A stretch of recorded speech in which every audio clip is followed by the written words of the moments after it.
ಹರಿ ಓಂ ಶ್ರೀ ಗುರುಭ್ಯೋ ನಮಃ. ಗುರುಬ್ರಹ್ಮ ಗುರುರ್ವಿಷ್ಣು ಗುರುರ್ದೇವೋ ಮಹೇಶ್ವರಃ. ಗುರು ಸಾಕ್ಷಾತ್ ಪರಬ್ರಹ್ಮ ತಸ್ಮೈ ಶ್ರೀ ಗುರುವೇ ನಮಃ. ಗುರುವೇ ಸರ್ವಲೋಕಾನಾಂ ಭಿಷಜೇ ಭವರೋಗಿಣಾಂ ನಿಧಯೇ ಸರ್ವವಿದ್ಯಾನಾಂ ಶ್ರೀ ದಕ್ಷಿಣಾಮೂರ್ತಯೇ ನಮಃ. ವಕ್ರತುಂಡ ಮಹಾಕಾಯ ಕೋಟಿಸೂರ್ಯ ಸಮಪ್ರಭಾ ನಿರ್ವಿಘ್ನಂ ಕುರು ಮೇ ದೇವ ಸರ್ವಕಾರ್ಯೇಷು ಸರ್ವದಾ. ಪ್ರಣೋ ದೇವಿ ಸರಸ್ವತಿ ವಾಜೇಭಿರ್ವಾಜಿನೀವತಿ ಧೀನಾಮವಿತ್ರ್ಯವತು ಆನೋ ದಿವೋ ಬೃಹತಃ ಪರ್ವತಾದಾ ಸರಸ್ವತಿ ಯಜತಾಗಂತು ಯಜ್ಞಂ ವಾಗ್ದೇವ್ಯೈ ನಮಃ. ಶಂಕರಂ ಶಂಕರಾಚಾರ್ಯಂ ಕೇಶವಂ ಬಾದರಾಯಣಂ ಸೂತ್ರಭಾಷಕೃತೌ ವಂದೇ ಭಗವಂತೌ ಪುನಃ ಪುನಃ. ಸದ್ಗುರೋ ದೇವತಾಭ್ಯೋ ನಮಃ. ಶ್ರುತಿ ಸ್ಮೃತಿ ಪುರಾಣಾನಾಂ ಆಲಯಂ ಕರುಣಾಲಯಂ ನಮಾಮಿ ಭಗವತ್ಪಾದಶಂಕರಂ ಲೋಕಶಂಕರಂ. ಗುರುವೇ ಸರ್ವಲೋಕಾನಾಂ ಭಿಷಜೇ ಭವರೋಗಿಣಾಂ ನಿಧಯೇ ಸರ್ವವಿದ್ಯಾನಾಂ ಶ್ರೀ ದಕ್ಷಿಣಾಮೂರ್ತಯೇ ನಮಃ. ಓಂ ನಮೋ ಭಗವತೆ ವಾಸುದೇವಾಯ. ನಾರಾಯಣಃ ಪರೋ ವ್ಯಕ್ತದಂಡಮವ್ಯಕ್ತಸಂಭವಂ ಅಂಡಸ್ಯಾಂತಸ್ತ್ವಿಮೇ ಲೋಕಾಃ ಸಪ್ತದ್ವೀಪಾ ಚ ಮೇಧಿನಿ. ನಾರಾಯಣಂ ನಮಸ್ಕೃತ್ಯ ನರಂ ಚೈವ ನರೋತ್ತಮಂ ದೇವೀಂ ಸರಸ್ವತಿಂ ವ್ಯಾಸಂ ತತೋ ಜಯಮುದೀರಯೇತ್. ಓಂ ನಮೋ ಭಗವತೆ ವಾಸುದೇವಾಯ. ಓಂ ನಮೋ ಭಗವತೆ ವ್ಯಾಸಮಹರ್ಷಿಣೇ ನಮಃ. ಹರಿ ಓಂ. ಭಗವದ್ಗೀತೆಯ 4ನೆಯ ಅಧ್ಯಾಯ ಜ್ಞಾನಯೋಗ. ಮೊದಲನೇ ಅಧ್ಯಾಯ ವಿಷಾದ ಯೋಗ, 2ನೇ ಅಧ್ಯಾಯ ಸಾಂಖ್ಯಯೋಗ, 3ನೇ ಅಧ್ಯಾಯ ಕರ್ಮಯೋಗ, 4ನೇ ಅಧ್ಯಾಯ ಜ್ಞಾನಯೋಗ. ಈ ಜ್ಞಾನಯೋಗದಲ್ಲಿ ಜ್ಞಾನದ ಮಹತ್ವ, ಅದರ ಪ್ರಾಮುಖ್ಯತೆ, ಅದರ ವೈಶಿಷ್ಟ್ಯ, ಅದರ ಅವಶ್ಯಕತೆ, ಇದರ ಬಗ್ಗೆ ವಿಶೇಷವಾಗಿ ಶ್ರೀಕೃಷ್ಣ ನಮಗೆ ಹೇಳ್ತಾ ಇದ್ದಾನೆ. ಅಂದರೆ ಮನುಷ್ಯನಿಗೆ ಜ್ಞಾನ ಅಂತಕ್ಕಂಥದ್ದು ಸದಾ ಸರ್ವದಾ ಬೇಕಾಗತ್ತೆ. ಒಂದು ಮಾತಿರ್ಬೋದು, ಒಂದು ಕೃತಿ ಇರ್ಬೋದು, ಒಂದು ಕರ್ಮವನ್ನು ಮಾಡಬೇಕಾದ್ರೆ ಇರ್ಬೋದು, ಎಲ್ಲದರಲ್ಲೂ ಜ್ಞಾನ ಅಂತಕ್ಕಂಥದ್ದು ಬಹಳ ಮುಖ್ಯವಾದಂಥ ವಿಚಾರ. ಈ ಜ್ಞಾನಯೋಗದ ಹೆಗ್ಗಳಿಕೆ ಏನು ಅಂತಕ್ಕಂಥದ್ದನ್ನು ಈ ಅಧ್ಯಾಯದಲ್ಲಿ ಸ್ವಲ್ಪ ವಿಹಂಗಮ ನೋಟ, ಪಕ್ಷಿ ನೋಟವನ್ನು ಮಾಡೋಣ ಅಂಥೇಳಿ ಯಥಾಮತಿ ಯಥಾಶಕ್ತಿ ಆ ವಾಗ್ದೇವಿಯ ಅನುಗ್ರಹದಿಂದ ಏನು ನುಡಿಸ್ತಾಳೋ ಆ ವಾಗ್ದೇವಿ, ಆ ಕೃಷ್ಣನ ಪ್ರೇರಣೆ ಹೇಗಾಗುತ್ತೋ ಹಾಗೆ ಈ ಒಂದು ಜ್ಞಾನಯೋಗದ ಬಗ್ಗೆ ವಿಚಾರವನ್ನು ಮಂಡನೆ ಮಾಡೋದಕ್ಕೆ ಪ್ರಯತ್ನವನ್ನು ಮಾಡ್ತಾ ಇದ್ದೀನಿ. ಇಮಂ ವಿವಸ್ವತೆ ಯೋಗಂ ಪ್ರೋಕ್ತವಾನಹಮವ್ಯಯಂ ವಿವಸ್ವಾನ್ ಮನವೇ ಪ್ರಾಹ ಮನುರ್ವಿಕ್ಷ್ವಾಕವೇ ಬ್ರವೀತ್. ಇದನ್ನ ವಿವಸ್ವತನಿಗೆ ನಾನು ಹೇಳಿದ್ದೆ, ವಿವಸ್ವಾನ್ ಮನುವಿಗೆ ಹೇಳಿದ್ದ, ಆ ಮನು ಇಕ್ಷ್ವಾಕುವಿಗೆ ಹೇಳಿದ್ದ ಅಂಥೇಳಿ ಈ ಒಂದು ಗೀತೆಯ ಮೊದಲನೆಯ ಶ್ಲೋಕದಲ್ಲಿ ಶ್ರೀಕೃಷ್ಣ ಹೇಳ್ತಾ ಇದ್ದಾನೆ. ಅದಕ್ಕೆ ಅರ್ಜುನನಿಗೆ ಸಂದೇಹ. ಯಾಕೆ ಸಂದೇಹ ಅಂತಂದರೆ, ಶ್ರೀಕೃಷ್ಣನು ಮತ್ತು ಅರ್ಜುನ ಕೇವಲ ಒಂದು 6 ತಿಂಗಳ ವ್ಯತ್ಯಾಸದಲ್ಲಿ ಹುಟ್ಟಿದವರು. ನೀನು ನನಗಿಂತ ಹೆಚ್ಚಿನ ವಯಸ್ಸಿನ ಅಂತರವೇನು ಇಲ್ಲದೇ ಇದ್ರೂ ಕೂಡ ನೀನು ಮುಂಚೆ ಹೇಳಿದ್ದೆ ಅಂತ ಹೇಳ್ತಿಯಲ್ಲ, ಇದು ಹೇಗೆ ಅಂಥೇಳಿ ಕೇಳ್ತಾನೆ ಪ್ರಶ್ನೆಯನ್ನು. ಅವಾಗ ಅಪರಂ ಭವತೋ ಜನ್ಮ ಪರಂ ಜನ್ಮ ವಿವಸ್ವತಃ ಕಥಮೇತದ್ವಿಜಾನೀಯಂ ತ್ವಮಾದೌ ಪ್ರೋಕ್ತವಾನಿತಿ ಅಂತ ಪ್ರಶ್ನೆಯನ್ನು ಕೇಳ್ತಾನೆ. ಅಂದರೆ ನೀನು ಇತ್ತೀಚೆಗೆ ಹುಟ್ಟಿದವನು, ವಿವಸ್ವತ ಅಂತಕ್ಕಂಥವನು ಬಹಳ ಹಿಂದಿನಿಂದ ಇದ್ದಾನೆ. ಇದು ಹೇಗೆ ಅಂತಕ್ಕಂಥದ್ದು ಶ್ಲೋಕ ರೂಪದಲ್ಲಿ ಕೇಳಿದಾಗ ಶ್ರೀಕೃಷ್ಣ ಹೇಳ್ತಾನೆ, ನನಗೆ ಅನೇಕ ಅವತಾರ ಅಂತಾನೆ ಹೇಳಬೇಕು. ಕೃಷ್ಣನ ವಿಚಾರ ಬಂದಾಗ ಅನೇಕ ಅವತಾರಗಳನ್ನು ತಾಳಿದ್ದೀನಿ. ನಿನಗೆ ಅನೇಕ ಜನ್ಮಗಳು ಅಂತಕ್ಕಂಥದ್ದು ಆಗಿದೆ. ನನಗೆ ಎಲ್ಲವೂ ಗೊತ್ತಿದೆ. ಯಾಕೆ?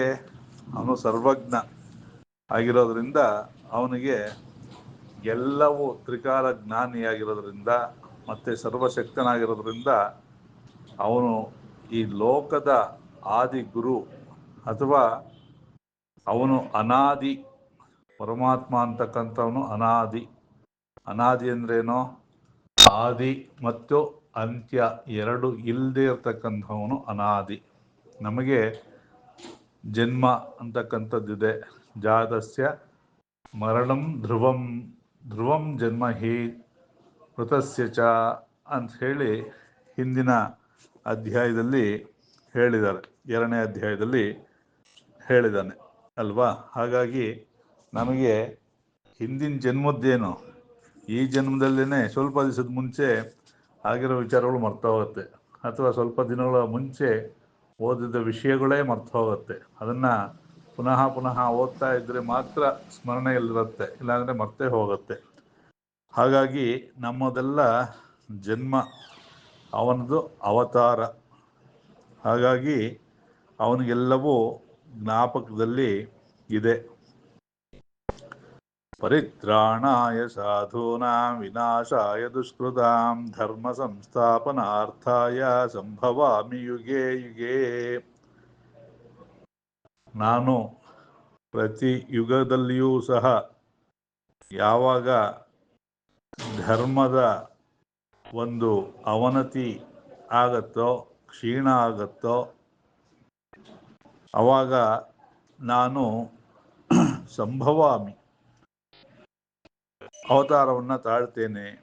ಪರಿತ್ರಾಣಾಯ ಸಾಧೂನ, ಸಾಧುಗಳನ್ನು ರಕ್ಷಣೆ ಮಾಡೋದಕ್ಕೋಸ್ಕರ, ದುಷ್ಟರನ್ನು ವಿನಾಶ ಮಾಡೋದಕ್ಕೋಸ್ಕರ ನಾನು ಅವತಾರವನ್ನು ಯುಗ ಯುಗದಲ್ಲೂ ತಾಳ್ತೇನೆ ಅಂಥೇಳಿ ಶ್ರೀಕೃಷ್ಣ ಹೇಳ್ತಾ ಇದ್ದಾನೆ.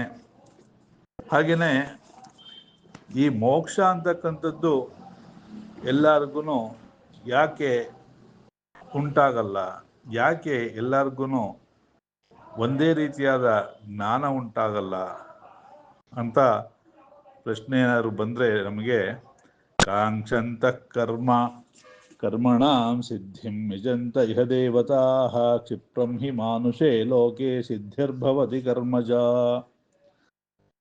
ನೋಡಿ, ನಮಗೆ ಜೀವನದಲ್ಲಿ ಅನುಭವ ಅಂತಕ್ಕಂಥದ್ದು ಇದೆ ಅಲ್ವಾ? ವರ್ಕ್ ಎಕ್ಸ್ಪೀರಿಯನ್ಸ್ ಅಂತಕ್ಕಂಥದ್ದು ಇದೆ. ಎಷ್ಟು ವರ್ಷ ಸರ್ವೀಸ್ ಆಯಿತು ಅಂತ ಕೇಳ್ತಾರೆ ಎಲ್ಲರೂ. ಒಂದು ಕಡೆ ಕೆಲಸಕ್ಕೆ ಸೇರ್ಕೊಂಡಿರೋರಿಗೆ ಇಷ್ಟು ವರ್ಷ ಎಕ್ಸ್ಪೀರಿಯೆನ್ಸು ಅಥವಾ ಎಷ್ಟು ವರ್ಷ ಸರ್ವೀಸ್ ಆಯಿತು ಅಂತ ನಾವು ಲೋಕದಲ್ಲಿ ಮಾತಾಡ್ತೀವಿ. ಆದರೆ ಅದೇನೋ ಯಾವುದೋ ಒಂದು ಕರ್ಮಕ್ಕೆ ಸಂಬಂಧಪಟ್ಟ ಹಾಗೆ ನಮಗೆ ವರ್ಕ್ ಎಕ್ಸ್ಪೀರಿಯೆನ್ಸ್ ಅಥವಾ ಸರ್ವೀಸ್ ಅಂತಕ್ಕಂಥದ್ದು ಆಗತ್ತೆ.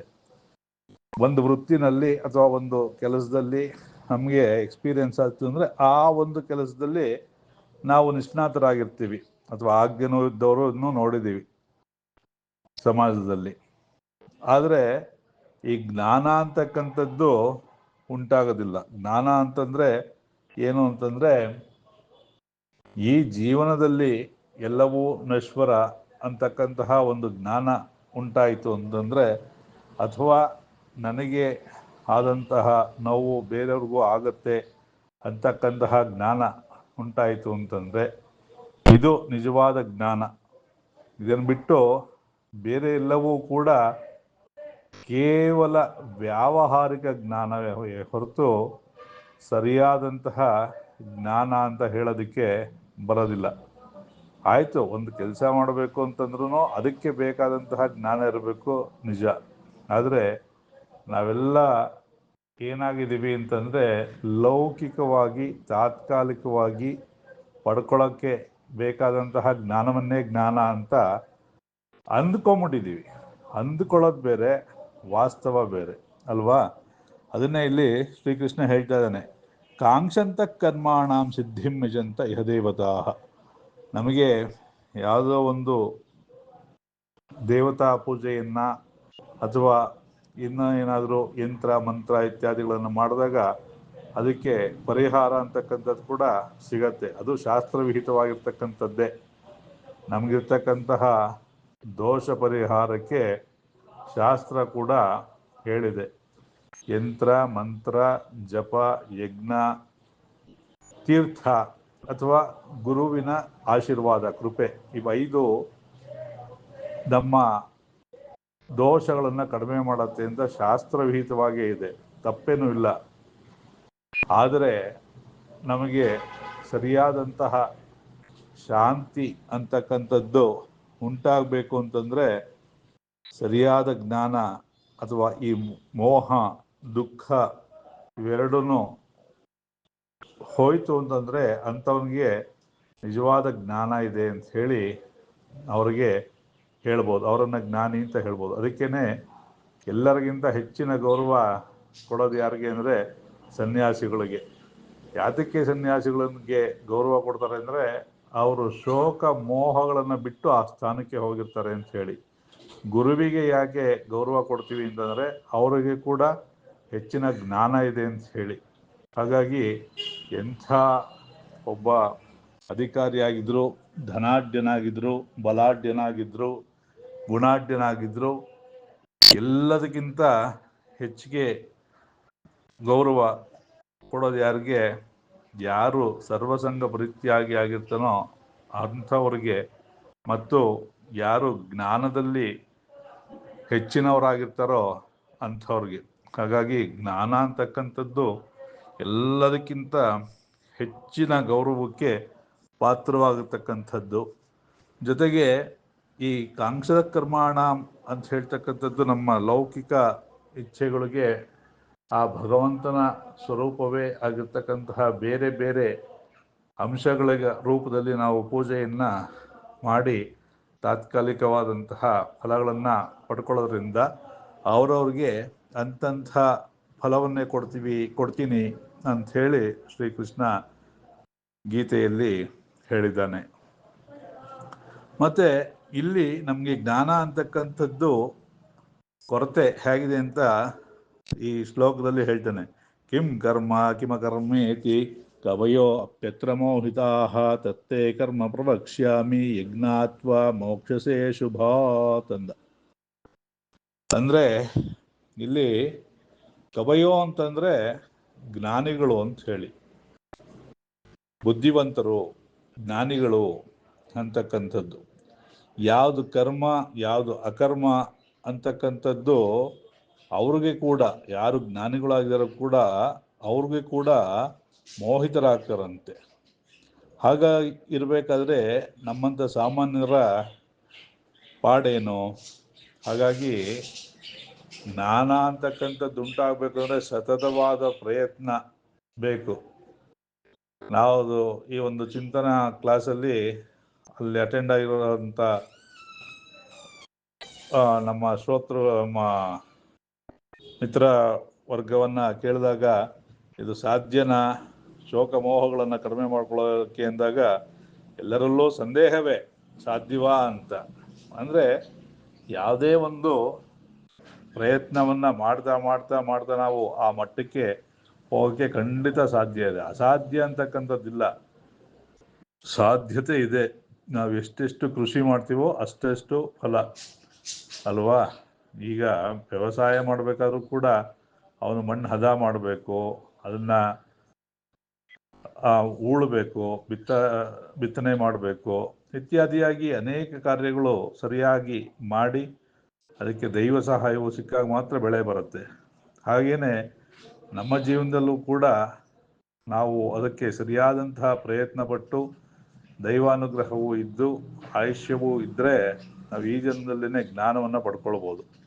ಇಲ್ಲ ಅಂತಂದರೆ ಈ ಮಾಡಿದಂತಹ ಫಲ ಅಂತಕ್ಕಂಥದ್ದು ಎಲ್ಲೂ ಹೋಗೋದಿಲ್ಲ, ಮುಂದೆ ಅದು ನಮಗೆ ಸಿಕ್ಕೇ ಸಿಕ್ಕತ್ತೆ ಅಂತ ಹೇಳಿ ಶಾಸ್ತ್ರಗಳು ಸಾರಿ ಸಾರಿ ನಮಗೆ ಹೇಳ್ತಾ ಇದೆ.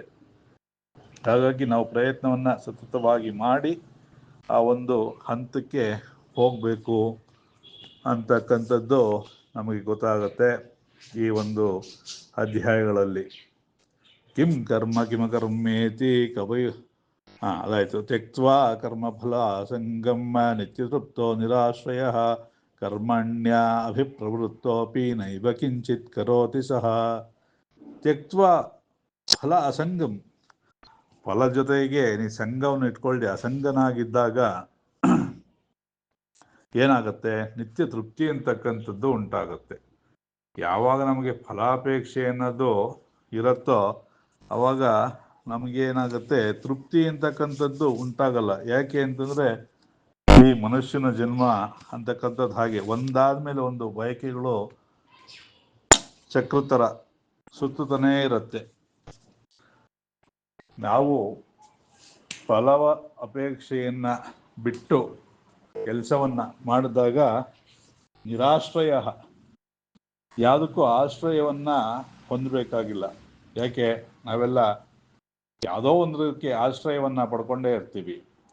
ನಿತ್ಯ ತೃಪ್ತನಾದವನಿಗೆ ಯಾರ ಆಶ್ರಯವೂ ಬೇಕಾಗಿಲ್ಲ. ಒಂದು ಕಂಪನಿಲಿ ಕೆಲಸ ಮಾಡ್ತೀವಿ ಅಂದರೆ ಅಲ್ಲಿ ಇರ್ತಕ್ಕಂಥ ಅನೇಕ ಜನದ ಮೇಲೆ ನಾವು ಆಶ್ರಯವನ್ನು ಪಡ್ಕೊಂಡಿರ್ತೀವಿ ಅಲ್ವಾ. ಅಥವಾ ಯಾವುದಾದ್ರು ಒಂದು ಕೆಲಸ ಆಗಬೇಕು ಅಂದರೆ ಅನೇಕ ಜನರ ಆಶ್ರಯವನ್ನು ಪಡ್ಕೊಳ್ಬೇಕು. ಹೀಗೆ ತೃಪ್ತನಾದವನಿಗೆ ಪಡ್ಕೊಳ್ಬೇಕು ಅಂತಕ್ಕಂಥದ್ದು ಏನೂ ಇರಲ್ಲ, ಇರೋದ್ರಲ್ಲೇ ತೃಪ್ತನಾಗಿರ್ತಾನೆ. ಹಾಗಾಗಿ ಅವನು ನಿತ್ಯ ತೃಪ್ತನಾಗಿರ್ತಕ್ಕಂಥವನಿಗೆ ನಿರಾಶ್ರಯವಾಗಿ ಇರ್ತಾನೆ, ಯಾರನ್ನೂ ಆಶ್ರಯಿಸಿರಲ್ಲ ಅಂಥೇಳಿ.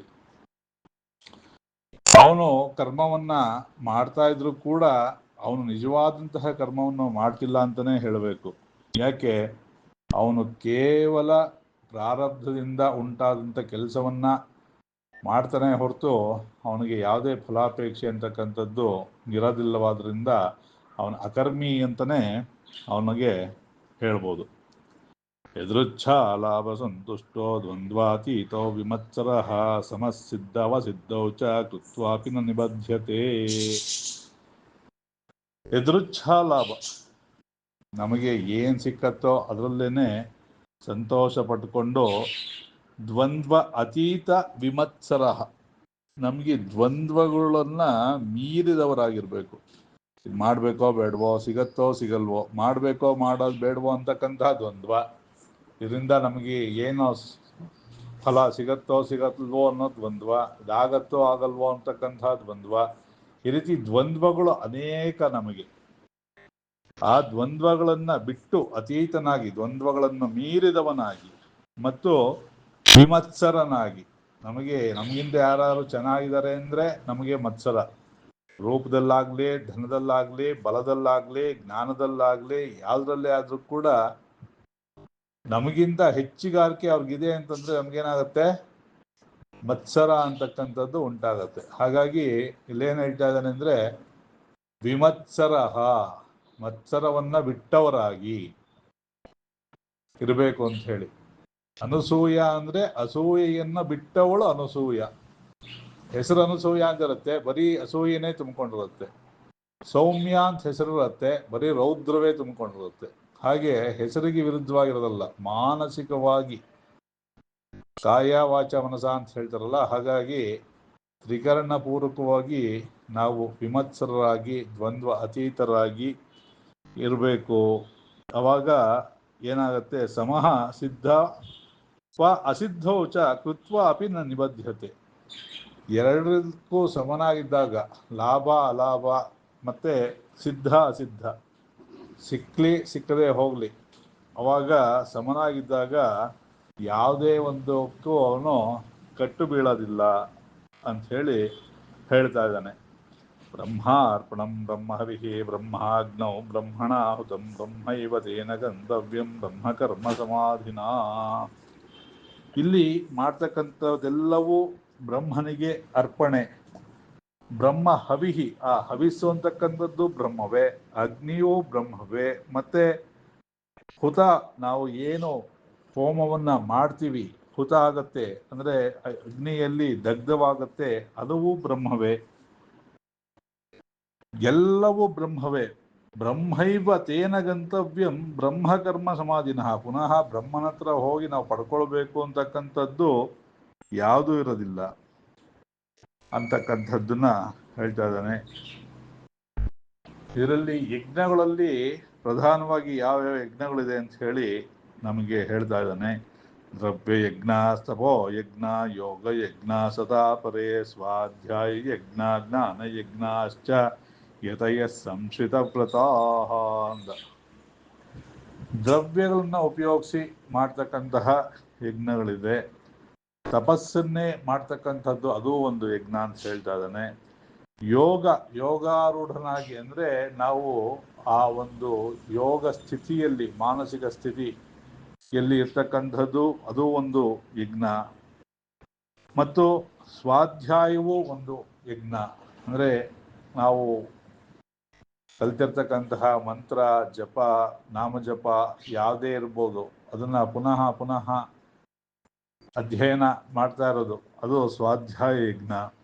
ಮತ್ತು ಜ್ಞಾನ ಯಜ್ಞ, ಈ ಜ್ಞಾನದ ನಾವು ತಿಳ್ಕೊಳ್ಳೋದಲ್ಲದೆ ಬೇರೆಯವ್ರು ಕೂಡ ತಿಳಿಸೋದಕ್ಕೆ ಕೂಡ ಅದು ಒಂದು ಯಜ್ಞ. ಯತಯ ಸಂಶದ ವ್ರತಾಃ, ಯತಯ ಅಂದ್ರೆ ಸನ್ಯಾಸಿಗಳು ಇದನ್ನ ವಿಶೇಷವಾಗಿ ಮಾಡ್ತಾರೆ ಅಂತ ಹೇಳಿ. ಏಕೆಂದ್ರೆ ಅವ್ರ ಪ್ರಧಾನವಾದಂತಹ ಕರ್ಮ ಕೆಲಸವೇ ಸನ್ಯಾಸಿಗಳದ್ದು ಧರ್ಮ ಪ್ರಚಾರ, ಜ್ಞಾನವನ್ನ ಪ್ರಚಾರ ಮಾಡ್ತಕ್ಕಂಥದ್ದು. ಹೀಗೆ ಶ್ರೇಯಾನ್ ದ್ರವ್ಯಮಯ ಯಜ್ಞ ಜ್ಞಾನಯಜ್ಞ ಪರಂತಪ ಯಜ್ಞ ಪರಂತಪ ಸರ್ವಂ ಕರ್ಮಾಖಿಲಂ ಪಾರ್ಥ ಜ್ಞಾನೇ ಪರಿಸಮಾಪ್ಯತೆ. ಈ ದ್ರವ್ಯ ಯಜ್ಞಕ್ಕಿಂತವೂ ದ್ರವ್ಯ ಯಜ್ಞಕ್ಕಿಂತ ಜ್ಞಾನಯಜ್ಞ ಶ್ರೇಷ್ಠವಾದದ್ದು. ಮತ್ತು ಸರ್ವಂ ಕರ್ಮಾಖಿಲಂ ಪಾರ್ಥ ಜ್ಞಾನೇ ಪರಿಸಮಾಪ್ಯತೆ. ನೀನು ಮಾಡ್ತಕ್ಕಂತಹ ಎಲ್ಲ ಕರ್ಮವು ಯಾವುದರಲ್ಲಿ ಪರಿಸಮಾಪ್ತಿ ಹೊಂದತ್ತೆ ಅಂತಂದ್ರೆ ಜ್ಞಾನದಲ್ಲೇ ಪರಿಸಮಾಪ್ತಿ ಹೊಂದುತ್ತೆ. ಯಾಕೆ ಅಂತಂದ್ರೆ ನಾವು ಇದೆಲ್ಲವನ್ನು ಕರ್ಮವನ್ನು ಮಾಡದಿರೋದೇ ಚಿತ್ತಶುದ್ಧಿಗೋಸ್ಕರ. ಆ ಚಿತ್ತಶುದ್ಧಿ ಆದ್ಮೇಲೆ ನಮಗೆ ಜ್ಞಾನ ಅಂತಕ್ಕಂಥದ್ದು ಉಂಟಾಗುತ್ತೆ. ಯಾಕೆಂದ್ರೆ ಚಿತ್ತದಲ್ಲಿ ಶುದ್ಧಿ ಇಲ್ಲ ಅಂತಂದ್ರೆ ಏನಾಗುತ್ತೆ, ನಮಗೆ ಅಲ್ಲಿ ದ್ವಂದ್ವ ಅನ್ನೋದು ಇದ್ದೇ ಇರುತ್ತೆ. ಅದು ಶುದ್ಧವಾಯಿತು ಅಂತಂದ್ರೆ ಅವಾಗ ಜ್ಞಾನ ಉಂಟಾಗತ್ತೆ. ಹೇಗೆ ಭೂಮಿಯನ್ನ ನಾವು ಹಸನು ಮಾಡಿ ಆಮೇಲೆ ಅಲ್ಲಿ ಬೀಜವನ್ನ ಬಿತ್ತು ಅದಕ್ಕೆ ಬೇಕಾಗಿರ್ತಕ್ಕಂತಹ ಪೋಷಣೆಗಳನ್ನ ಕೊಟ್ಟಾಗ ಅಲ್ಲಿ ಸಸಿ ಬೆಳೆದು ಮರವಾಗಿ ಫಲವನ್ನು ಕೊಡುತ್ತೋ, ಆ ರೀತಿ ಈ ಚಿತ್ತ ಅಥವಾ ಬುದ್ಧಿಯಲ್ಲಿ ಶುದ್ಧಿಯನ್ನು ಪಡ್ಕೊಂಡಾಗ ಮಾತ್ರ ಈ ಜ್ಞಾನ ಅಂತಕ್ಕಂತಹ ಬೀಜವನ್ನು ಬಿತ್ತಿ ಅಲ್ಲಿ ನಾವು ಫಲವನ್ನು ಪಡಿಬೋದು. ಹಾಗಾಗಿ ಎಲ್ಲವೂ ಏನಾಗುತ್ತೆ, ಜ್ಞಾನದಲ್ಲೇ ಪರಿಸಮಾಪ್ಯತೆಯನ್ನು ಹೊಂದತ್ತೆ. ತದ್ವೇದ್ಯ ಪ್ರಣಿಪಾದೇನ ಪರಿಪ್ರಶ್ನೇನ ಸೇವಯ ಉಪದೇಕ್ಷಂತಿ ತೇ ಜ್ಞಾನಂ ಜ್ಞಾನಿನಸ್ತತ್ವದರ್ಶಿನಃ. ತದ್ವಿದ್ಯ ಪ್ರಣಿಪಾತೇನ, ಸರಿಯಾದಂತಹ ಗುರುವಿನ ಬಳಿಗೆ ಹೋಗಿ ಅವರಿಗೆ ದೀರ್ಘದಂಡವಾದ ನಮಸ್ಕಾರವನ್ನು ಮಾಡಿ ಅವರ ಸೇವೆಯನ್ನು ಮಾಡಿ ಅವರಿಂದ ಸರಿಯಾದ ಜ್ಞಾನವನ್ನು ಪಡ್ಕೊಳ್ಬೇಕು ಅಂಥೇಳಿ ಹೇಳ್ತಾ ಇದ್ದಾನೆ. ಇಲ್ಲಿ ದೀರ್ಘದಂಡ ನಮಸ್ಕಾರ ಮಾಡೋದು ಅಂತಂದರೆ ಏನು, ಕಾಯ ವಾಚ ಮನಸ ಸರಿಯಾದಂತಹ ಗುರುವಿಗೆ ಶರಣಾಗತಿಯನ್ನು ಹೊಂದಬೇಕು ಅಂತ ಹೇಳಿ. ಕೇವಲ ಒಂದು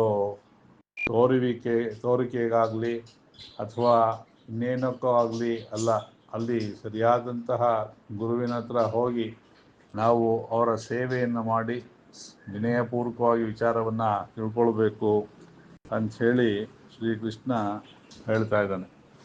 ಯಾಕೆ ಅಂತಂದರೆ ಆ ಜ್ಞಾನಕ್ಕೆ ಎಲ್ಲರೂ ತಲೆ ಬಾಗಲೇಬೇಕು. ಆ ದಕ್ಷಿಣಾಮೂರ್ತಿ ಚಿತ್ರವನ್ನು ನೋಡಿದಾಗ ಗೊತ್ತಾಗುತ್ತೆ. ಯುವ ಗುರು ಶಿಷ್ಯೋ ವೃದ್ಧಾ, ವೃದ್ಧರಾದಂತಹ ಶಿಷ್ಯರು ಯುವಕನಾಗಿರ್ತಕ್ಕಂತಹ ಗುರು.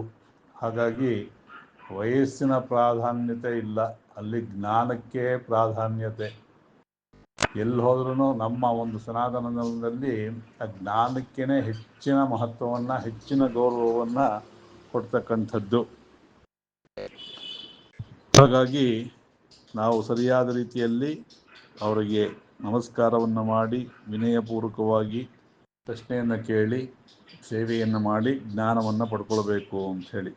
ನಹಿ ಜ್ಞಾನೇನ ಸದೃಶಂ ಪವಿತ್ರಮಿಹ ವಿದ್ಯತೆ ತತ್ ಸ್ವಯಂ ಯೋಗ ಸಂಸಿದ್ಧ ಕಾಲೇನ ಆತ್ಮನಿವಿಂದತಿ. ಜ್ಞಾನಕ್ಕಿಂತ ಪವಿತ್ರವಾದದ್ದು ಯಾವುದೂ ಇಲ್ಲ. ಹಾಗಾಗಿ ಸ್ವಯಂ ಯೋಗ ಸಂಸಿದ್ಧ, ಆ ಯೋಗ ತಕ್ಕಂಥದ್ದು ಸ್ವಯಂ ಸಂಸಿದ್ಧ ಆಗತ್ತೆ. ಕಾಲೇನ ಆತ್ಮನಿ ವಿಂದತಿ, ಆ ಕಾಲದಲ್ಲಿ ಅಥವಾ ಕಾಲಕ್ಕೆ ಸರಿಯಾದಂತಹ ಜ್ಞಾನವನ್ನು ಉಂಟು ಮಾಡುತ್ತೆ, ಜ್ಞಾನವನ್ನು ಕೊಡತ್ತೆ. ಹಾಗಾಗಿ ನಾವು ಏನು ಮಾಡಬೇಕು, ಜ್ಞಾನಕ್ಕೆ ಪ್ರಾಧಾನ್ಯತೆಯನ್ನು ಕೊಟ್ಟು ಜ್ಞಾನವನ್ನು ಪಡ್ಕೊಳ್ಬೇಕು. ಶ್ರದ್ಧಾವಾಂ ಲಭತೆ ಜ್ಞಾನಂ ತತ್ಪರ ಸಂಹಿತೇಂದ್ರಿಯ ಜ್ಞಾನಂ ಲಬ್ಧ್ವಾ ಪರಂ ಶಾಂತಿಂ ಅಚಿರೇಣ ಅಧಿಗಚ್ಚತಿ. ಶ್ರದ್ಧಾವಾನ್ ಲಭತೆ ಜ್ಞಾನಂ, ಯಾರಿಗೆ ಶ್ರದ್ಧೆ ಇದೆಯೋ ಅವನಿಗೆ ಜ್ಞಾನ ಅಂತಕ್ಕಂಥದ್ದು ಉಂಟಾಗತ್ತೆ. ಎಂಥವನಾಗಿರ್ಬೇಕು ಶ್ರದ್ಧಾವಾನ್ ಅಂತಂದರೆ ಅದರಲ್ಲೇ ತತ್ಪರನಾಗಿರಬೇಕು. ಆ ಜ್ಞಾನವನ್ನು ಪಡ್ಕೊಳ್ಬೇಕು ಅಂತಕ್ಕಂಥದ್ರಲ್ಲೇ ಅವನು ಸದಾ ಮನಸ್ಕನಾಗಿರಬೇಕು. ಮತ್ತು ಏನಾಗಬೇಕು, ಸಂಯತೇಂದ್ರಿಯ, ಇಂದ್ರಿಯ ಸಂಯಮವನ್ನು ಮಾಡ್ಕೊಳ್ಬೇಕು. ಯಾಕೆಂದರೆ ಇಂದ್ರಿಯ ಸಂಯಮ ಅನ್ನೋದು ಇಲ್ಲ ಅಂತಂದರೆ ಏನಾಗುತ್ತೆ, ನಮಗೆ ಕಾನ್ಸಂಟ್ರೇಷನ್, ಏಕಾಗ್ರತೆ ಅನ್ನೋದು ಉಂಟಾಗಲ್ಲ. ಮನಸ್ಸು ಮತ್ತು ದೇಹ ಅಂತಕ್ಕಂಥದ್ದು ಒಂದಕ್ಕೆ ಒಂದು ಯಾವಾಗಲೂ ಲಿಂಕ್ ಆಗಿದೆ ಅಲ್ವಾ, ಒಂದಕ್ಕೊಂದು ಓತಪ್ರೋತವಾಗಿ ಅಂತ ಹೇಳ್ತಾರಲ್ಲ, ಆ ರೀತಿ ಒಂದು ಸರಿ ಇಲ್ಲ ಅಂದರೆ ಇನ್ನೊಂದು ಕೆಲಸ ಮಾಡಲ್ಲ. ದೇಹ ಸ್ವಾಸ್ಥ್ಯವಾಗಿಲ್ಲ ಅಂದರೆ ಮನಸ್ಸು ಕೆಲಸ ಮಾಡಲ್ಲ, ಮನಸ್ಸು ಸ್ವಾಸ್ಥ್ಯವಾಗಿಲ್ಲ ಅಂದರೆ ದೇಹ ಕೆಲಸ ಮಾಡಲ್ಲ. ದೇಹ ಮನಸ್ಸುಗಳು ಎರಡೂ ಸ್ವಾಸ್ಥ್ಯವಾಗಿದ್ದಾಗಲೇ ಒಂದು ಕೆಲಸ ಸರಿಯಾಗಾಗೋದು. ಹಾಗಾಗಿ ಸಂಯತ ಇಂದ್ರಿಯವನ್ನು ಉಳ್ಳವನಾಗಿ, ಶ್ರದ್ಧೆಯನ್ನು ಉಳ್ಳವನಾಗಿ, ಜ್ಞಾನವನ್ನು ಪಡ್ಕೊಳ್ಬೇಕು ಅಂತಕ್ಕಂತಹ ಸ್ಥಿರವಾದ ಮನಸ್ಸುಳ್ಳವನಾಗಿದ್ದವನಿಗೆ ಮಾತ್ರ ಏನಾಗುತ್ತೆ, ಜ್ಞಾನ ಅಂಥದ್ದು ಉಂಟಾಗತ್ತೆ. ಅಂಥವ್ನಿಗೆ ಏನಾಗುತ್ತೆ, ಜ್ಞಾನಂ ಲಬ್ಧ್ವಾ ಪರಾಂ, ಜ್ಞಾನ ಉಂಟಾದ ಕೂಡಲೇ ಅವನಿಗೆ ಶಾಂತಿಂ ಅಚಿರೇಣ ಅಧಿಗಚ್ಚತಿ, ಬಹಳ ಬೇಗದಲ್ಲೇ ಅವನಿಗೆ ಶಾಂತಿ ಅಂತಕ್ಕಂಥದ್ದು ಉಂಟಾಗುತ್ತೆ. ನಾವೆಲ್ಲ ಮಾಡ್ತಿರೋದು ಏನಕ್ಕೆ, ಶಾಂತವಾಗಿರಬೇಕು ಅಂದರೆ ಸುಖವನ್ನು ಬೇಕು ಅಂತ. ಸುಖ ಅಂತಕ್ಕಂಥದ್ದು ಏನು ಅನ್ನೋದು ನಮಗೆ ಸರಿಯಾದ ರೀತಿಯಲ್ಲಿ ಗೊತ್ತಿಲ್ಲ. ಒಂದಿಷ್ಟು ದುಡ್ಡು ಸಂಪಾದನೆ ಮಾಡಿಬಿಟ್ರೆ, ಒಂದಿಷ್ಟು ಆಸ್ತಿ ಮಾಡಿಬಿಟ್ರೆ ಸುಖ ಅಂತ ನಾವು ಅಂದ್ಕೊಂಬಿಟ್ಟಿದ್ದೀವಿ. ಹಾಸಿಗೆಯನ್ನು ಕೊಂಡ್ಕೊಳ್ಬೋದೇ ಹೊರತು ನಿದ್ದೆಯನ್ನು ಕೊಂಡ್ಕೊಳ್ಳೋಕ್ಕಾಗಲ್ಲ ಅಂತ ಹೇಳ್ತಾರಲ್ಲ, ಹಾಗೆ ನಮ್ಮ ಮಾನಸಿಕ ಸ್ಥಿತಿ ಬಹಳ ಮುಖ್ಯ. ನಿಮ್ಮ ಹತ್ರ ಆಸ್ತಿ ಇದ್ರೂ ಅಶಾಂತಿ ಇರ್ಬೋದು, ಆಸ್ತಿ ಇಲ್ಲದೇನೆ ಶಾಂತಿ ಇರ್ಬೋದು, ಅಥವಾ ಆಸ್ತಿ ಇದ್ರೂ ಶಾಂತಿ ಇರ್ಬೋದು, ಆಸ್ತಿ ಇಲ್ಲದೇನೂ ಶಾಂತಿ ಇರ್ಬೋದು. ಅದೆಲ್ಲ ನಮ್ಮ ಮಾನಸಿಕ ಸ್ಥಿತಿ. ಅದಕ್ಕೇ ಸಮ್ಯಕ್ ಜ್ಞಾನ, ಸರಿಯಾದಂತಹ ಜ್ಞಾನದಿಂದಲೇ ನಮಗೆ ಸುಖ ಅಥವಾ ಶಾಂತಿ ಅಂತಕ್ಕಂಥದ್ದು ಉಂಟಾಗತ್ತೆ. ಯಜ್ಞಶ್ಚ ಅಶ್ರದ್ಧದಾನಶ್ಚ ಸಂಶಯಾತ್ಮ ವಿನಶ್ಯತಿ ನ ಅಯಂ ಲೋಕೋಸ್ತಿ ನ ಪರೋ ನ ಸುಖಂ ಸಂಶಯಾತ್ಮನಃ. ಅಗ್ನಶ್ಚ, ಯಾರಿಗೆ ಸರಿಯಾದಂತಹ ಜ್ಞಾನ ಇಲ್ವೋ ಅವನು ಅಗ್ನ. ಅಶ್ರದ್ಧ, ಗುರುವಾಕ್ಯದಲ್ಲಿ ಶಾಸ್ತ್ರವಾಕ್ಯದಲ್ಲಿ ಯಾರಿಗೆ ಶ್ರದ್ಧೆ ಇಲ್ವೋ ಅಂಥವನು. ಮತ್ತು ಸಂಶಯಾತ್ಮ, ಯಾರಿಗೆ ಎಲ್ಲದರಲ್ಲೂ ಸಂಶಯವೇ ಇರುತ್ತೋ ಅಂಥವನಿಗೆ ಏನಾಗ್ತಾನೆ, ವಿನಾಶವನ್ನು ಹೊಂದ್ತಾನೆ. ಅಂಥವನಿಗೆ ಈ ಲೋಕವೂ ಇಲ್ಲ, ಪರಲೋಕದ ಬಗ್ಗೆ ಹೇಳೋ ಹಾಗೆ ಇಲ್ಲ. ಯಾಕೆ, ಇಲ್ಲೇ ಅವನು ಸರಿಯಾಗಿ ಸುಖವನ್ನು ಪಡ್ಕೊಳ್ಳಿಲ್ಲ ಅಥವಾ ಇಲ್ಲಿ ಸರಿಯಾಗಿ ಜೀವನವನ್ನು ಮಾಡಲಿಲ್ಲ ಅಂದರೆ ಪರಲೋಕದ ಬಗ್ಗೆ ಅವನಿಗೆ ಶ್ರದ್ಧೆನೂ ಇಲ್ಲ, ಮತ್ತು ಅವನ ಜ್ಞಾನವೂ ಇರೋದಿಲ್ಲ. ಹಾಗೆ ಸಂಶಯಾತ್ಮ ಅಂತಕ್ಕಂಥದ್ದು ಸರ್ವ ರೀತಿಯಲ್ಲೂ ವಿನಾಶವನ್ನೇ ಹೊಂದ್ತಾನೆ ಅಂತ ಹೇಳಿ ಶ್ರೀಕೃಷ್ಣ ಹೇಳ್ತಾ ಇದ್ದಾನೆ. ಅದು ನಮಗೆ ಲೌಕಿಕದಲ್ಲೂ ಕೂಡ ಗೊತ್ತಾಗುತ್ತೆ. ಲೋಕದಲ್ಲಿ ಅನೇಕ ರೀತಿಯಾದಂತಹ ಮೋಸ ಇತ್ಯಾದಿಗಳು ನಡೀತಾ ಇರೋದು ಪೇಪರು ಟಿ ವಿಲಿ ನೋಡಿದಾಗ ನಮ್ಗೆ ಗೊತ್ತಾಗ್ತಾನೆ ಇದೆ. ಆದ್ರೂ ನಾವು ವ್ಯವಹಾರವನ್ನು ಮಾಡಬೇಕಾದ್ರೆ ಯಾರ ಜೊತೆನಾದರೂ ನಾವು ಒಂದು ಸ್ವಲ್ಪ ಮಟ್ಟಿಗಾದರೂ ನಂಬಿಕೆ ಇಟ್ಕೊಂಡೇ ವ್ಯವಹಾರವನ್ನು ಮಾಡಲೇಬೇಕಾಗಿರೋದ್ರಿಂದ ನಾವು ಎಷ್ಟು ಮಟ್ಟಿಗೆ ನಂಬಿಕೆ ಇಟ್ಕೋಬೇಕೋ ಅಷ್ಟನ್ನ ಇಟ್ಕೋಬೇಕು. ಅತಿ ಸರ್ವತ್ರ ವರ್ಜಯಿತಿಂದ ಶಾಸ್ತ್ರನೇ ಹೇಳುತ್ತೆ. ಅತಿಯಾದಂತಹ ಸಂದೇಹನೂ ಇರಬಾರ್ದು, ಅತಿಯಾದಂತಹ ನಂಬಿಕೆನೂ ಇರಬಾರ್ದು, ಯಾವುದ್ರಲ್ಲೂ ಕೂಡ ಅತಿ ಆಗಬಾರ್ದು ಅಂತ ಹೇಳಿ. ಹಾಗೆ ಅದರಲ್ಲೂ ಕೂಡ ಸಂಶಯ ಅಂತಕ್ಕಂಥದ್ದು ಬಂದ್ಬಿಟ್ರೆ ಎಲ್ಲ ರೀತಿಯಿಂದಲೂ ನಾಶ ಹೊಂತಾನೆ ಅಂತ ಹೇಳಿ ಹೇಳ್ತಾನೆ. ತಸ್ಮಾ ಜ್ಞಾನ ಸಂಭೂತಂ ಹೃತ್ಸಂಜ್ಞಾನ ಅಸಿನಾತ್ಮನಃ ಚಿತ್ವೈನಂ ಸಂಶಯಂ ಯೋಗಂ ಆತಿಷ್ಠೋ ಉತ್ತಿಷ್ಠ ಭಾರತ.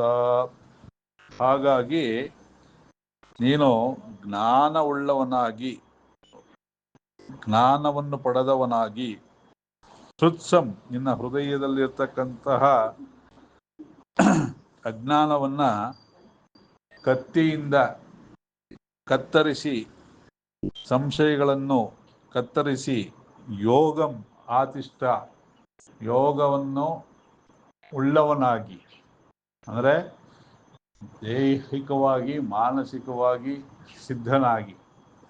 ಯೋಗ ಅಂದರೆ ಯುಜ್ ಅನ್ನೋ ಪದದಿಂದ ಯೋಗ ಅಂತ ಬಂದಿರೋದ್ರಿಂದ ಮನಸ್ಸು ಮತ್ತು ದೇಹ ಎರಡನ್ನೂ ಏಕ ಸ್ಥಿತಿಯಲ್ಲಿ ಅಥವಾ ಸರಿಯಾದ ಅವಸ್ಥೆಯಲ್ಲಿ ಇಟ್ಕೊಂಡು ಜ್ಞಾನವನ್ನು ಆಶ್ರಯಿಸಿ, ಜ್ಞಾನವನ್ನು ಉಳ್ಳವನಾಗಿ, ಉತ್ತಿಷ್ಠ ಭಾರತ ಯುದ್ಧಕ್ಕೆ ಸಿದ್ಧನಾಗು ಅಂಥೇಳಿ ಇಲ್ಲಿ ಶ್ರೀಕೃಷ್ಣ ಜ್ಞಾನಯೋಗದಲ್ಲಿ ಜ್ಞಾನದ ಬಗ್ಗೆ ಇಷ್ಟೊಂದು ವಿಚಾರವನ್ನು ಅರ್ಜುನನಿಗೆ ಹೇಳೋ ಮೂಲಕ, ಅರ್ಜುನ ನಿಮಿತ್ತನಾಗಿ ನಮಗೆಲ್ಲರಿಗೂ ಜ್ಞಾನವನ್ನು, ಈ ಜ್ಞಾನಯೋಗದಿಂದ ಅದರ ಹೆಗ್ಗಳಿಕೆಯನ್ನು ಹೇಳಿದ್ದಾನೆ.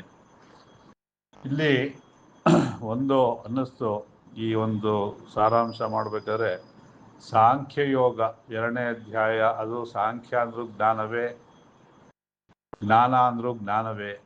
ಅಲ್ಲಿಗೂ ಇಲ್ಲಿಗೂ ಏನು ವ್ಯತ್ಯಾಸ ಅಂತ ನೋಡಿದಾಗ, ಆ ಸಾಂಖ್ಯಯೋಗದಲ್ಲಿ ಅವನು ಏನು ವಿಚಾರವನ್ನು ಉದ್ದೇಶವಾಗಿ ಇಟ್ಕೊಂಡು ಹೇಳಿದ್ದ ಅಂದರೆ, ಈ ದೇಹವನ್ನೇ ಪ್ರಧಾನವಾಗಿ ಇಟ್ಕೊಂಡು, ಅಂದರೆ ಬಂಧುಗಳನ್ನೆಲ್ಲವನ್ನು ನಾನು ಕೊಲ್ಲಬೇಕಲ್ಲ ಅಂತಕ್ಕಂತಹ ಒಂದು ಮಾನಸಿಕ ಸ್ಥಿತಿಯನ್ನು ಇಟ್ಕೊಂಡು ಹೇಳಿದಾಗ, ಅಲ್ಲಿ ಆ ಸಾಂಖ್ಯ ಏನು ಅಂದರೆ, ಈ ದೇಹದ ಬಗ್ಗೆ ಜಾತಸ್ಯ ಮರಣಂ ಜಾತಸ್ಯ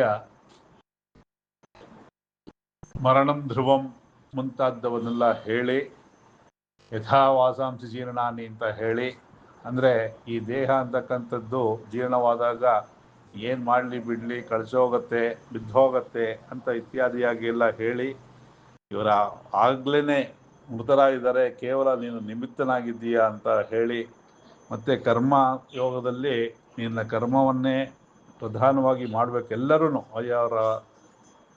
ಆಯಾ ಒಂದು ವರ್ಣಾಶ್ರಮಕ್ಕೆ ತಕ್ಕನಾದಂತಹ ಕರ್ಮಗಳನ್ನು ಮಾಡಬೇಕು ಅಂತೆಲ್ಲ ಹೇಳ್ದ. 3 ಅಧ್ಯಾಯಗಳಲ್ಲಿ ಆ ರೀತಿಯಾಗಿ 1 by 1 ಬಂತು. ಇಲ್ಲಿ ಜ್ಞಾನದಲ್ಲಿ ದೇಹದ ಬಗ್ಗೆ ಎಲ್ಲ ಹೇಳಿ ವಿಚಾರಗಳನ್ನು ಹೇಳಾದ್ಮೇಲೆ, ಜ್ಞಾನದ ಬಗ್ಗೆ ಮಹತ್ವವನ್ನು ಈ ಜ್ಞಾನ ಯೋಗದಲ್ಲಿ ವಿವರವಾಗಿ 42 ಶ್ಲೋಕಗಳಲ್ಲಿ ಜ್ಞಾನಯೋಗದಲ್ಲಿ ವಿಚಾರವನ್ನು ತಿಳಿಸಿದ್ದಾನೆ ಶ್ರೀಕೃಷ್ಣ ಪರಮಾತ್ಮ. ಹಾಗಾಗಿ ನಾವು ಕೂಡ ಈ ಒಂದು ಜ್ಞಾನವನ್ನು ತಿಳ್ಕೊಳ್ಳೋ ಒಂದು ಸತತವಾದ ಪ್ರಯತ್ನವನ್ನು ಪಟ್ಟು, ಶೋಕ ಮೋಹಗಳನ್ನು ಎಷ್ಟು ಮಟ್ಟಿಗೆ ಸಾಧ್ಯವೋ ಅಷ್ಟು ಮಟ್ಟಿಗೆ ಕಡಿಮೆ ಮಾಡ್ಕೊಳ್ಳೋ ಪ್ರಯತ್ನವನ್ನು ಮಾಡೋಣ. ಆ ಕೃಷ್ಣನ ಅನುಗ್ರಹ ಆಗಲಿ, ನಮ್ಮ ಪ್ರಯತ್ನವೂ ಇರಲಿ ಅಂತ ಹೇಳ್ತಾ, ಮನುಷ್ಯ ಪ್ರಯತ್ನ, ದೈವ ಸಹಾಯ ಎರಡು ಕೂಡಿದ್ರೆ ಮಾತ್ರ ಕೆಲಸ ಆಗತ್ತೆ. ಒಂದು ರಥಕ್ಕೆ 2 ಗಾಲಿಗಳಿದ್ದ ಹಾಗೆ ಅಂತ ಹೇಳ್ತಾರೆ. ಹಾಗಾಗಿ ಎರಡೂ ಬಹಳ ಮುಖ್ಯ. ಆ ಒಂದು ನಿಟ್ಟಿನಲ್ಲಿ ಪ್ರಯತ್ನವನ್ನು ಪಟ್ಟು ಜ್ಞಾನವನ್ನು ಪಡ್ಕೊಳ್ಳೋಣ ಅಂತ ಹೇಳೋದಕ್ಕೆ ಇಷ್ಟಪಡ್ತೀನಿ. ಈ ಒಂದು ಸಂದರ್ಭದಲ್ಲಿ ಮತ್ತೆ ಒಂದು ಕಥೆಯನ್ನು ಹೇಳೋ ಮೂಲಕ 4ನೇ ಅಧ್ಯಾಯದ ಸಾರಾಂಶದ ಉಪಸಂಹಾರವನ್ನು ಮಾಡ್ತೀನಿ. ಒಬ್ಬ ಗುರು, 3 ಜನ ಶಿಷ್ಯರು ಒಬ್ಬ ತತ್ವಜ್ಞಾನಿಯಾದ ಗುರುವಿನ ಒಳಗೆ ಹೋಗ್ತಾರೆ. ಬಹಳ ದೂರ ಪ್ರಯಾಣ ಮಾಡಿ ಆ ಗುರುವಿನ ಬಳಿಗೆ ಹೋದಾಗ ಗುರು ಹೇಳ್ತಾರೆ, ನೀವು 3 ಜನ ಭಾಳ ದೂರದಿಂದ ಬಂದು ಆಯಾಸ ಪಟ್ಟಿದ್ದೀರ. ಹಾಗಾಗಿ ನೀವು ಊಟ ಮಾಡಿ ವಿಶ್ರಾಂತಿ ತಗೊಳ್ಳಿ, ನಾಳೆ ಮಾತಾಡೋಣ ಅಂಥೇಳಿ ಹೇಳ್ತಾರೆ. ಆಗಲಿ ಅಂಥೇಳಿ ಅವರು 3 ಜನನು ಮಲಕೊಳ್ತಾರೆ ಊಟ ಮಾಡಿ. ಬೆಳಗ್ಗೆ ಆಗತ್ತೆ, ನಿತ್ಯ ಕರ್ಮಗಳನ್ನು ಮುಗಿಸ್ಕೊಂಡು ಮತ್ತೆ ಗುರುವಿನ ಬಳಿಗೆ ಬಂದಾಗ ಗುರು ಕೇಳ್ತಾರೆ, ರಾತ್ರಿ ನಿಮಗೆ ಸ್ವಪ್ನ ಬಿತ್ತ ಅಂತ. ಮೊದಲೇನು ಹೇಳ್ತಾನೆ, ಹೌದು ಸ್ವಪ್ನ ಬಿತ್ತು ನನಗೆ ಅಂತ. ಏನು ಸ್ವಪ್ನದಲ್ಲಿ ಏನು ಕಂಡೆ ನೀನು ಅಂತ ಕೇಳ್ತಾನೆ. ನಾನು ಬಹಳ ಧನಿಕನಾಗಿ ಭೋಗಗಳನ್ನು ಅನುಭವಿಸ್ತಾ ಇರೋ ಥರ ಕನಸು ಕಂಡೆ ಅಂತ ಹೇಳ್ತಾನೆ. ಆಗ ಆ ಗುರು ತಪಶಾಲಿಗಳಾಗಿರ್ತಾರೆ, ಅವನಿಗೆ ಧನವನ್ನ ಅವರ ಯೋಗ ಶಕ್ತಿಯಿಂದ ಕೊಟ್ಟು, ನೀನು ಇದನ್ನು ತಗೊಂಡು ಉಪಭೋಗಿಸಿ ನಿನ್ನ ಮನಸ್ಸಿನ ಸಂತೋಷವನ್ನು ಪಟ್ಕೋ ಅಥವಾ ಸುಖವನ್ನು ಅನುಭವಿಸು ಅಂತ ಹೇಳಿ ಅವನನ್ನು ಕಳಿಸ್ತಾರೆ. ಎರಡನೇವನ್ನ ಕೇಳ್ತಾರೆ. ಅವನು, ನಾನು ಸುಂದರವಾದ ಯುವತಿಯರೊಡನೆ ವಿಹರಿಸ್ತಾ ನನ್ನ ಜೀವನವನ್ನು ಸಂತೋಷ ಪಡ್ತಾ ಇದ್ದೆ ಅಂತ ಹೇಳ್ತಾನೆ. ನಿನಗೆ ಹಾಗೆ ಒಂದು ಸುಖ ಸಿಗಲಿ, ನಿನಗೆ ಒಳ್ಳೆಯದಾಗಲಿ ಅಂತ ಹೇಳ್ಬಿಟ್ಟು ಅವನಿಗೂ ಕೂಡ ಆಶೀರ್ವಾದ ಮಾಡಿ ಅವನಿಗೊಂದಿಷ್ಟು ದುಡ್ಡು ಕೊಟ್ಟು ಅವನು ಕಳಿಸ್ತಾರೆ. ಮೂರನೇವನು ಕೇಳ್ತಾರೆ, ನಿನಗೇನು ಕನಸು ಬಿತ್ತು ಅಂತ ಹೇಳಿ. ಗುರುಗಳೇ, ನನಗೆ ಯಾವುದೇ ಕನಸು ಬೀಳಲಿಲ್ಲ, ಪ್ರಶಾಂತವಾಗಿ ಕೇವಲ ನಿದ್ದೆಯನ್ನು ಮಾಡಿ ಸುಷುಪ್ತಿ ಅವಸ್ಥೆ ಅಂತ ಹೇಳ್ತಾರೆ. ಜಾಗ್ರತ್, ಸ್ವಪ್ನ, ಸುಷುಪ್ತಿ ಅಂಥೇಳಿ 3 ಅವಸ್ಥೆಗಳು ಅಂಥೇಳಿ ಶಾಸ್ತ್ರ ಹೇಳುತ್ತೆ. ಈ 3ನೇ ಅವಸ್ಥೆಯಾದಂತಹ ಸುಷುಪ್ತಿಯಲ್ಲಿದ್ದೆ, ನನಗೇನು ಗೊತ್ತೇ ಆಗಲಿಲ್ಲ ಅಂತ ಹೇಳ್ತಾನೆ ಶಿಷ್ಯ. ಆವಾಗ ನಿನ್ನ ಮನಸ್ಸು ನಿರ್ಮಲವಾಗಿದೆ, ನೀನು ಈ ಒಂದು ತತ್ವಶಾಸ್ತ್ರವನ್ನು ತಿಳ್ಕೊಳ್ಳೋದಕ್ಕೆ ಅರ್ಥನಾಗಿದ್ದೀಯಾ ಅಂಥೇಳಿ ಅವನಿಗೆ ಉಪದೇಶವನ್ನು ಮಾಡ್ತಾರೆ. ಹಾಗಾಗಿ ನಮಗೆ ಚಿತ್ತಶುದ್ಧಿ ಅಂತಕ್ಕಂಥದ್ದು ಬರಬೇಕು. ಅದು ಬಂದಾಗಲೇ ಎಲ್ಲವನ್ನು ಸಾಧ್ಯ ಮಾಡೋಕ್ಕೆ ಸಾಧ್ಯ ಅಂಥೇಳಿ ಈ ಒಂದು ಸಾರಾಂಶದ ಕಥೆಯೊಂದಿಗೆ ಸಾರಾಂಶವನ್ನು ಮುಕ್ತಾಯ ಮಾಡ್ತೇನೆ. ಶ್ರೀಕೃಷ್ಣ ಅರ್ಪಣಮಸ್ತು.